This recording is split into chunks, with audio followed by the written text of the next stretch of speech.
everybody, and welcome back to the I Don't Know Running podcast, where we share our experiences that make running fun and sometimes not so fun. I'm Lewis. I'm a self-made lazy ultra runner, and I'm excited for this episode. I am too, actually. We were just talking about that. I feel like I'm coming out of a fog. Like I've had a good week. You're so excited. We don't know your name. And I'm Mitch. And I'm excited. I think we're excited for different reasons, though. It's funny. I feel like I'm trying not to be too, because every time I get too excited about something happens. Oh. But I feel like I've had a pretty good week. Nice. I know there's a lot of stuff that I have to get done. I have a lot of stuff, a lot of appointments that have to be, but this week, it's my highest volume week I've done in a year.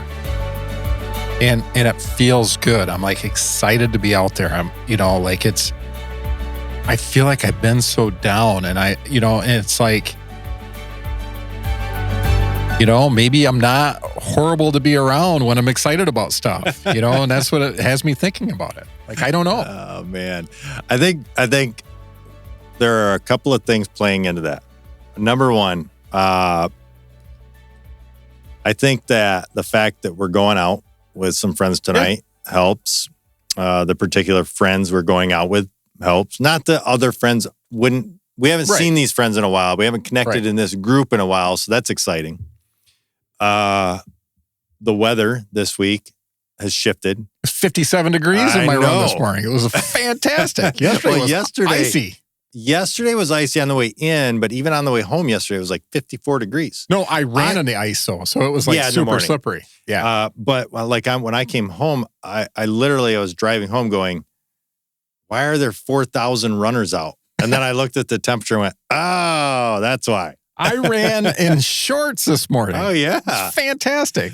So I think that helps. The sun shined a little bit this week, actually, when it was super icy that morning. Yeah, sun is huge. Sun is huge.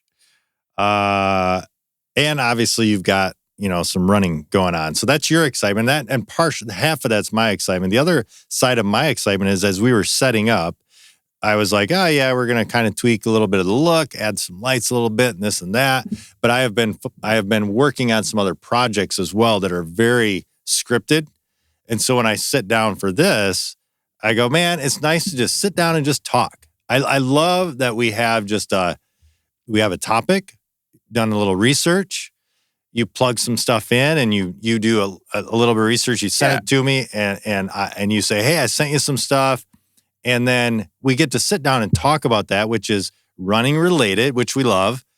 But it isn't this super scripted by the letter of, it's just nice to have a talk. Well, at the end of the day, we're jack wagons. We're not experts on a lot of these things, but we're talking from our point of view. And I think that's fun to do. Yeah. It's not and life experiences, it's not even necessarily that we say we have this life experience, so we know everything. It's just, no, this is our life experience. Right. This is what we literally have experienced. Tell us about yours. Or how do you relate? We don't claim to be... I don't think there's such a thing as the truth when it comes to a lot of subjects. Stuff. Yeah. Right? It's your experience on that. So it doesn't make you an expert. It means it's your point of view. And it's interesting. Some of the stuff we're going to talk about today, doctors and scientists have literally said, even your doctor has said, not really sure. But well, as we were talking, I sent this to you and I started doing research on just stuff I have going on. And I'm like, this would make a great subject for a podcast. I think it is. The subject today is ultra running and long-term health. What we know and what we don't know. Right. And we will say we don't know a ton. What we have here is some stuff that has been thrown together through some research. And from Mitch, from your point of view, is stuff you're literally experiencing right now with your doctor. Yeah. stuff that we're going to talk about. Yeah, I got that. Or, yeah, I got that. And as we go through this, I want to say, like what I said to Lewis, it'd be interesting for you to go through and get all these tests as a healthy person to see if any of this is true for you. Maybe. But you never go, you don't go in unless you got a problem. There's a problem. And what's amazing about that is the human body, what it proves out is the human body is amazing and it adapts. Yeah. So you could be a healthy person with issues. It's just, you would never know. Yeah.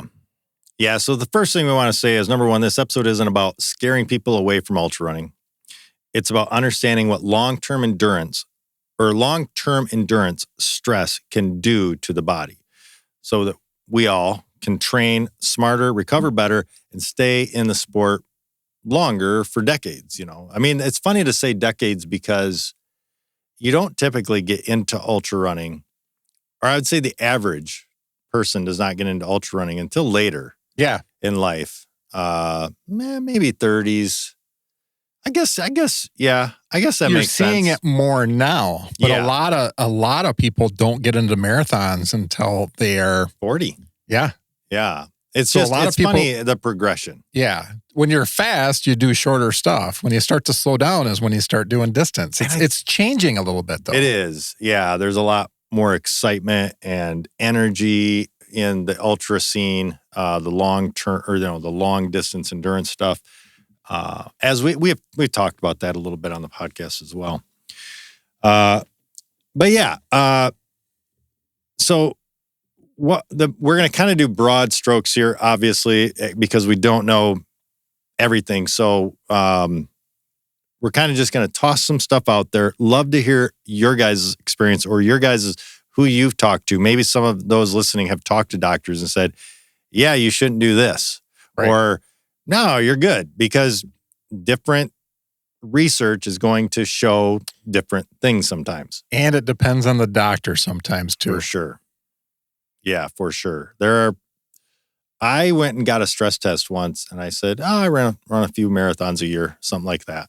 And this was 10 years ago or something like that, like right in the prime of when I was running or early in my marathon, journey. And he said, boy, you shouldn't do that.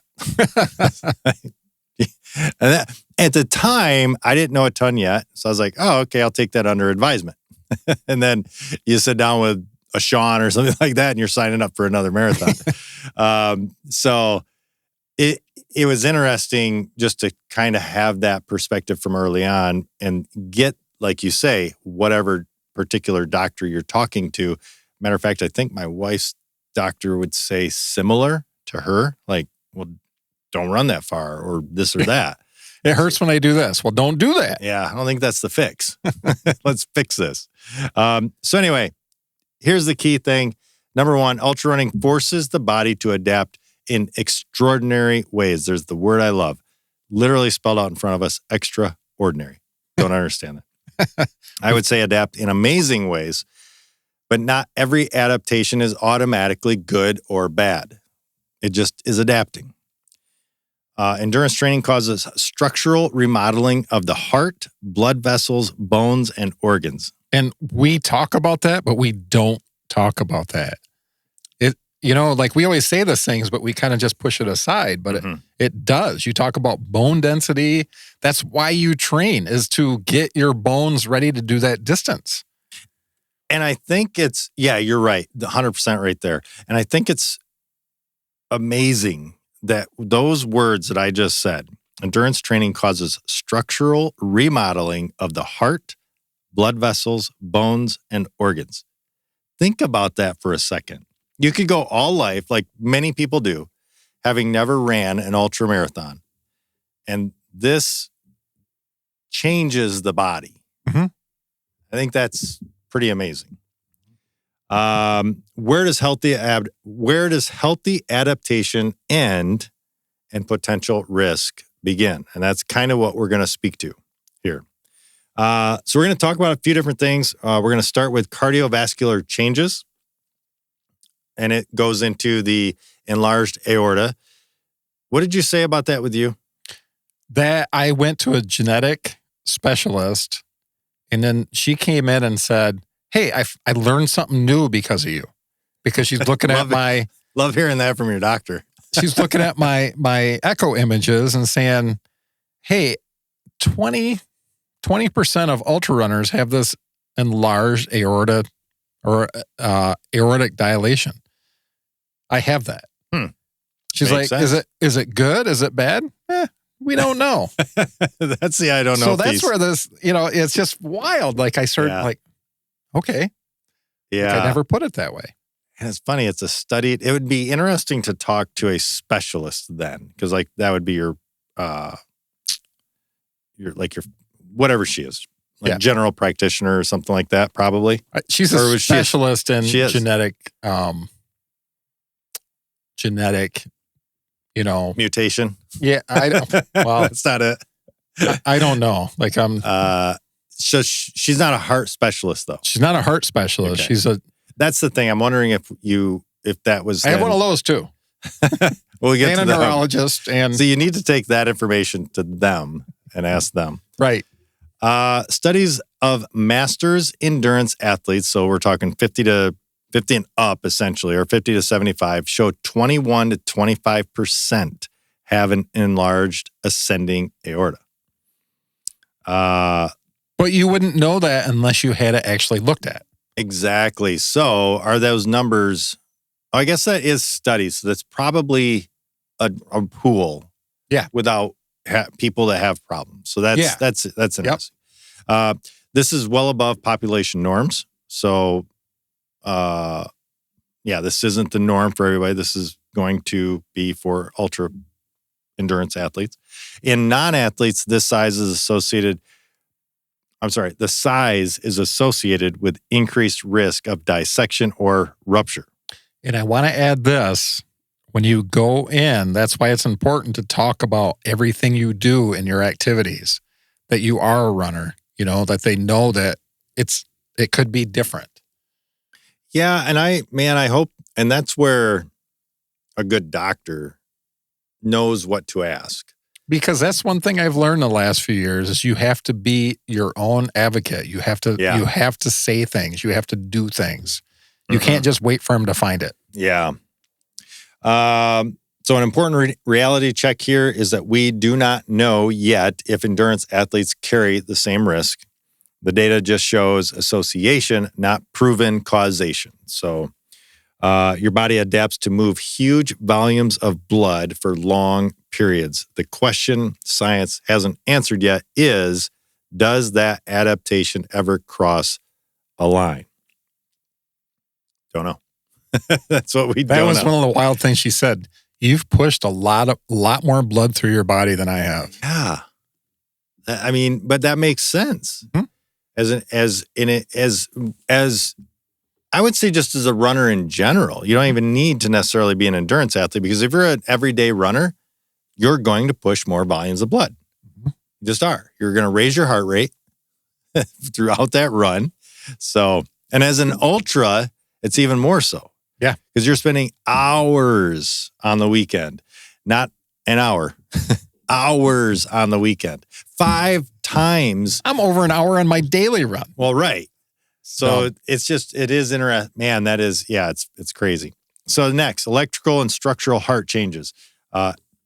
Arterial fibrillation, AFib, and myocardial fibrosis. Long-term ultra-endurance training may increase both of these things, essentially. So it says AFib risk possibly multiple times higher than sedentary individuals, which, man, speaks to being sedentary, I guess. Well, I know that there's going to be comments about this, I'm better off sitting on the couch. Yeah, I don't think so. There's a lot of health risks that go with that as well. I know. Maybe you can't win. I don't know. No. And then the myocardial scarring in some athletes. So hardening, obviously, would be hardening of some kind of tissues. Most athletes never notice symptoms until later in life. I guess you would be later in life, Mitch. I'm there. The same training that strengthens your heart might also irritate its electrical system. Interesting takeaway. And then right ventricle dysfunction. Is this your issue? I have this too. Oh, congrats. Playing, where's your bingo card? You can say bingo by the end of this. Yeah, this is all tailored to me. The right ventricle absorbs massive stress during long races. Some athletes show temporary impairment post-race. I've passed out after a race, but I don't know if it was tied to this. And a lot of people go through that, right? Persistent dysfunction after years of high volume training. But think about that. A lot of people get that. I wonder if that's what this, or that's what, I wonder if that's what is happening, something like that. Coronary artery calcium.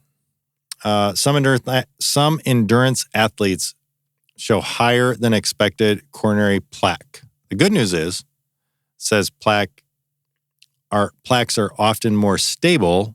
Still, though, presence alone raises questions about long-term cardiovascular health. So, pro and con there.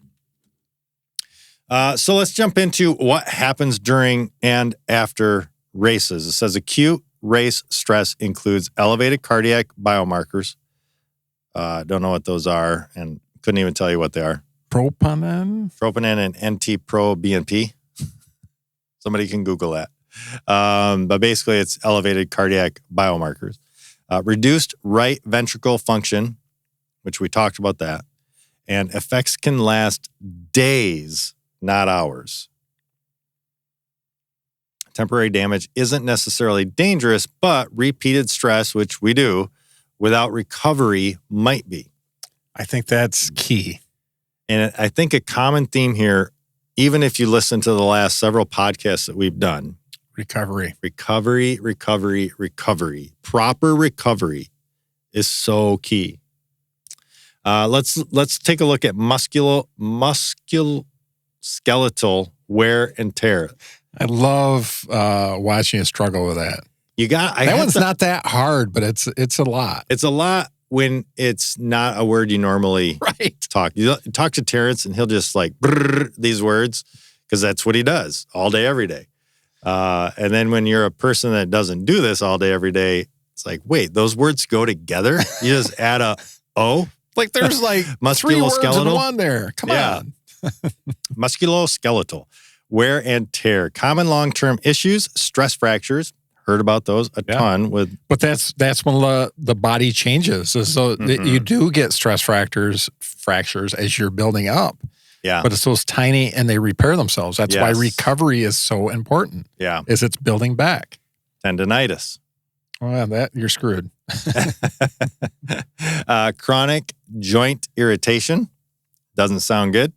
And muscle imbalances. That was an easy one, but it's after going after those hard ones. Muscular imbalances. Ultrarunning doesn't break people. Ignoring recovery does. Big one. Write that down. Huge. Ultrarunning doesn't break people. Ignoring recovery does. All right, some neurological and cognitive effects during long events. And we just talked about this not that long ago. I don't know. And this is interesting. We are going to rein it in here a little bit on some of our discussions that we've had in the past. Sleep deprivation, often 12 hours plus. And every 100K and up is that. Impaired decision-making. We've talked about that. That's why you have pacers sometimes. Yep. Hallucinations or perceptual distortions. Talked about that. And we have laughed about that. Yeah, if you haven't hallucinated on a run, you're not doing it right. Or apparently that's bad. That is, again, I think this is one of those... is it good? Is it bad? It's not. Everything in proportion. Right. These aren't just funny ultra stories. They reflect real neurological strain. So they may seem funny because you think frogs are poop or poop is frogs. Right. But the reality is that's near or real neurological strain. You're straining the brain, which is not great. So being aware of that, just being aware of that, I think too, and especially as either the runner or maybe the pacer taking care of the runner, things like that. And it's not just, again, this isn't a scare. But it's it's to pay attention. Like if you're pacing someone, your job is to make sure that they're safe. And that includes making sure they're getting calories in and hydration in. Yeah, exactly. All right, some things that are, or at least this is a little more commonly known, I'll say, kidney stress and injury, dehydration and muscle breakdown or muscular breakdown. Say muscular for everything. Acute kidney injury.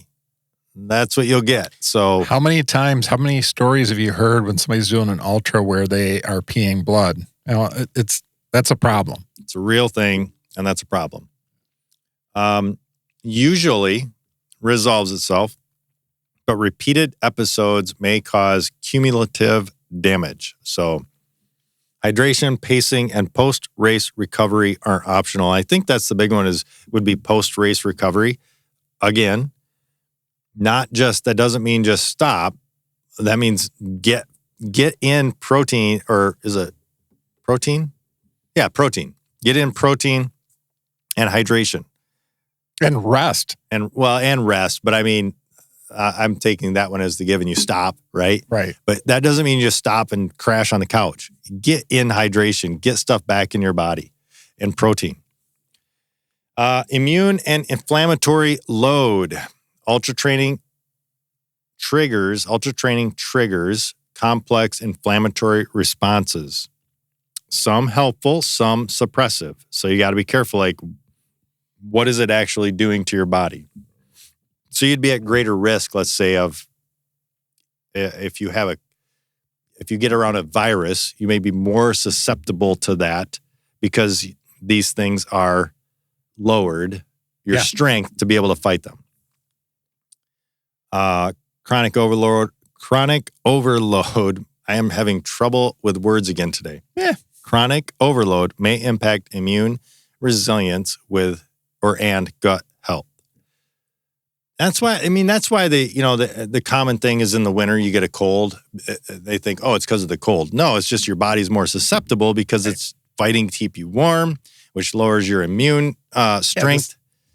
And this is no different. Yeah. Some key risk areas here just to keep in mind: cardiovascular, enlarged aorta. This is kind of the summary here. AFib, myocardial scarring, right ventricular,